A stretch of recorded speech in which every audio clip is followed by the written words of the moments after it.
इंदापूरच्या भीमा नदी पात्रामध्ये जलपर्णीचा विळखा या ठिकाणी पाहायला मिळतोय। जलपर्णीमुळे भीमा नदीत जल प्रदूषण वाढलं आहे। जनावरांच्या पिण्याच्या पाण्याचा प्रश्न आता गंभीर झालाय। दूषित पाण्यामुळे मासेमारी व्यवसाय धोक्यात आली आहे। जलपर्णी मुळे पाणी आम्हाला पिऊ वाटत नाही आणि गुरांना जरी पाणी पाजायचं म्हणलं तरी आमची गुरे आजारी पडतात, लेकरं पण आजारी पडतात।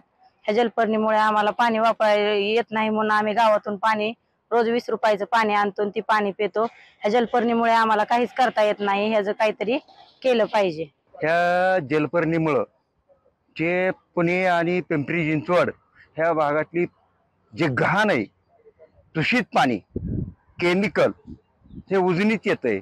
त्याच्यामुळं मच्छीमार लोकांना पाण्यात उतरायची म्हणजे परिस्थिती नाही।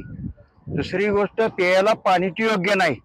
आम्ही मच्छीमार ज्यावेळेस मासेमारी करायला जातो, आम्हाला मासेमारी करताना 8-8, 9-9 तास पाण्यात थांबावं लागतं।